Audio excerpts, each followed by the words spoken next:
This is O-Ball. I'm going to go over some Guardian builds with the upcoming change with ferocity and crit damage. Berserker power builds are still going to be the best things to run for PVE. They aren't changing any of the game mechanics or buffing any of the other gears. They're just nerfing us, they said, around 10%. But I don't know. It's not really that much of a nerf since Berserkers do 0 DPS anyway. 10% less of that still gonna be 0.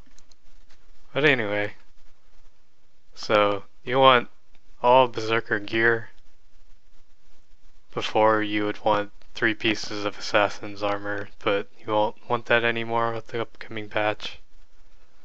And you want all the weapons Zerk, all the trinkets Zerk as well. And if you're just starting out or you're struggling, you want to get, instead of Knight's gear, just get an exotic set since Ascended takes a long time to get. You won't want to be running Knight's gear forever.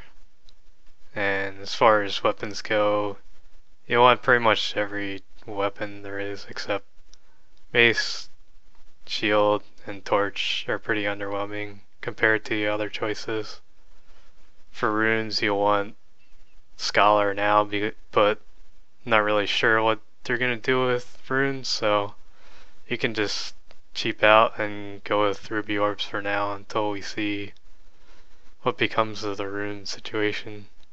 And as far as sigils go, you just want Knight, Force.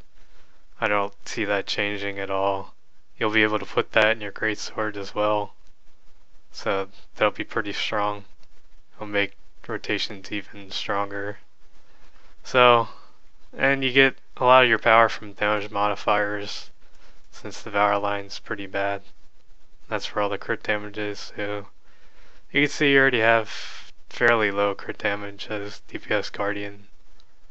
So the nerf shouldn't hurt too bad with the sigil change and all the damage multipliers we have. DPS Guardian builds offer all the best support that a Guardian can bring to the group, and then putting all the rest of the points in the damage multipliers. They don't just do flashy numbers, and it's definitely manageable to survive once you get used to playing it for a while, managing your blocks, your reflex. And the strongest thing that Guardians have is Master of Consecrations and Blind Spam, and that's the core of any good DPS Guardian build. And I'm going to go over 2 different types of DPS Guardian builds. They are the Greatsword Sword Focus build and the Hammer build. And I'm going to go over 2 different variations of those, since there's really not one best build for everything. It just depends on what your situation is and how much support you need or want to bring to your group. I'm going to go over the Greatsword Sword Focus builds first, and they're best to run in dungeons and open world. Just anything PVE, they're the best, except for Fractals. You want to run the Hammer build for Fractals, it's a lot stronger there. And if you have multiple Guardians in your group and you already have a Hammer Guardian, you'll still want to run this build instead of the Hammer. You only need 1 Hammer Guardian in the group for that. And this build offers all the best support a Guardian has, your Master of Consecrations, your Burning Flames, and well, Reflection, Hollow Ground when you need it, and you have Blind and Won't Spam. You'll have Virtue of Justice, Ray of Judgment, Flashing Blades, and Leap of Faith. It's a lot of blinds, a lot of Vuln you'll be doing to help keep your group stay alive and kill stuff faster. You'll have Absolute Resolution, has a huge radius, takes off 3 conditions, it's really strong. It's great for pugs since they'll be all over the place. It's nice to have. If you already have somebody in your group with condition removal or whatever you're doing, conditions are a problem. They're non-existent. You can just swap to Unscathed Contender. You'll do a decent amount of damage for a decent amount of time. Between your retreat and Virtue Courage, you keep it up a decent amount of time. You have all the damage multipliers. You have Fiery Wrath and Radiant Power, which both do 10% more damage. You'll be able to keep up fire burning on enemies and conditions and vuln and all that. For the most part, if you're playing in a group, it shouldn't be a problem. And you have Power of the Virtuous. If you're pugging, you'll have probably around 3 boons on average. If you're in an organized group, you'll probably have 4 or 5. Applies to everything that you do, so it's pretty nice as well. And this variation's more for more experienced Guardians that have been playing DPS Guardian for a bit and are able to survive. It's what I use. It's also good for easy content for any Guardian new or experienced to go through. You don't really need much for that. And this one has Zealous Blades and Powerful Blades, so you get both modifiers for both weapons that you run. It's about the strongest build out there for a DPS Guardian. And with the patch, Vigorous Precision is nerfed. It wasn't needed in the first place. You don't really need it. You can get by with energy sigils, and you have Shelter, you have Shield of Wrath, you have Renewed Focus, you have Retreat, you have Virtue of Courage, you have Blind Spams. You have enough to not have to dodge around like crazy and just get by with all your blocks. So you only get to keep it up a little over half the time with the patch. It's really not worthwhile. And Shout cooldown, again, it's not really that great. If your team's killing stuff fast, you're gonna kill stuff faster than the recharge is gonna go through, so it's not that great. This is the other variation of the Greatsword sword focus build. It's more for people just starting out or they're struggling. It's more for pugging hard content. And you get 10 points of honor instead of you just take it out of zeal. You get your Vigorous Precisions, you'll be able to keep it up for around 6 seconds or so with your boon duration. Keep it up a little more than half the time. It's okay. It'll help you out a bit. And you get your Shout's cooldown reduction. Which is pretty nice because you'll be able to keep retreat up more. You'll probably, if you're using this build, your things probably won't be dying as fast as they would. If you're using the other build, because you're probably not running in organized groups, you're pugging, all the reasons I said before. So you'll actually probably get to use your Shouts more than once in a fight. Keeping up Aegis is really good. You'll want that. And the last build, which I'm not even going to go over anymore, is the 10-30-0-5-25 build. With the patch, it's really not worth running. Right-handed strength. It wasn't as strong as people thought it was. It only applied to sword 1, 2, and 3.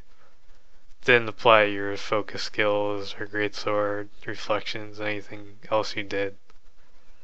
And with the ferocity change, it's going to be even weaker. And Vigorous Precision is going to be even weaker too with the patch, so that build is over and done with. I'm going to go over the hammer builds now, and the hammer builds are best for fractals. They're also good for people just starting out, pugging, that are really struggling. the permaprot is pretty nice to help the pug survive as well as yourself. Anyway, this is the strongest version of the build. You want to run this if you're doing strictly fractals, since conditions aren't really an issue there. There's only a few fights that have conditions, but it's usually easily avoidable. So you could just spec for full offense instead of dumping points into virtues. You'll have your Master of Consecrations and your blind and vuln spam still. The only difference between this and Greatsword builds is you'll need to trade towards honor to get symbols last longer for hammer to maximize your damage. Dumping all the points in honor actually makes your damage go up, since a lot of your damage comes from the symbol. And you also have 15 in Zeal to get symbolic exposure. With this you can keep up around 5 to 6 vuln, just doing nothing but auto attacking with hammer. You'll have your damage multipliers that give you 10%, which are a lot stronger than Power of the Virtuous. You'll have your shell cooldown, which you can keep spamming retreat for boss fights and other content through Fractals, which is really strong.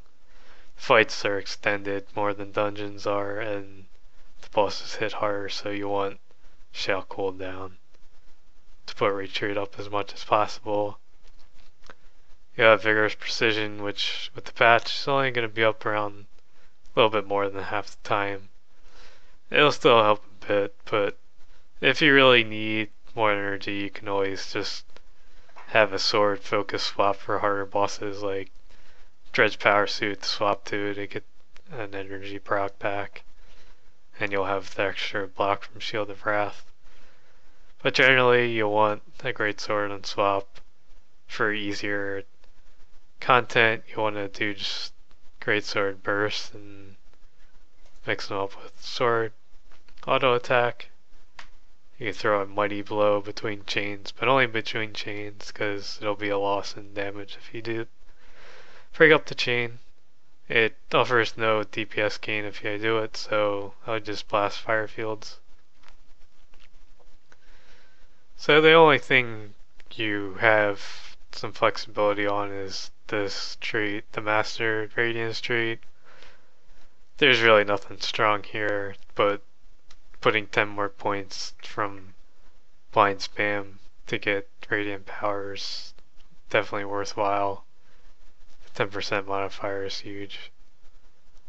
So what you could do is you can run Radiant Fires just for the burning duration, keep up Fiery Wrath more. Still shouldn't be much of a problem. Other things you can do are run Powerful Blades when you have a sword focus swap for the harder bosses where you need blocks like Mossman and Archdiviner. Stuff like that. You want to swap to that in that case. And there's really nothing else that's great. If you really want to run the Signet that heals instead of Shelter, which Shelter is better, you can just run Signet Mastery. It's really up to you. There's nothing strong there. And this is the other variation of the hammer build. Just take 15 out of Radiance and put it in the virtues to get absolute resolution. And you could again swap down the Scathe Contender if you don't need condition removal for something. This is more for just general dungeons, not really for Fractals. Fractals, the other build's better. I still feel even in pugs, but it's up to you if you want to run it there. But if you're pugging and just starting out, this is probably the one that you want to go with instead if you're doing dungeons. Probably be making an updated guide like I had in my previous guide, showing just an overview of skills and rotations and everything when the patch comes out and I know more about the sigils and runes, and I can do some calculations to find out what's best for stacking sigils and all that kind of stuff. For now, it's unknown. But Berserker gear is the way to go, and these builds are the way to go. And that won't be changing for when the patch comes out. So I figured I'd just post them here now. In case you're wondering what you should be working towards for the patch. What you should be running now to get used to it for when the patch comes. So you won't have any problems. And if you want more information for now, like DPS rotations and such and food to use, you can check out my text guide, which is linked on the description. Or you could just go to the Guardian section of the main forums. In the official forums. It's sticky there. And thanks for watching. See you next guide.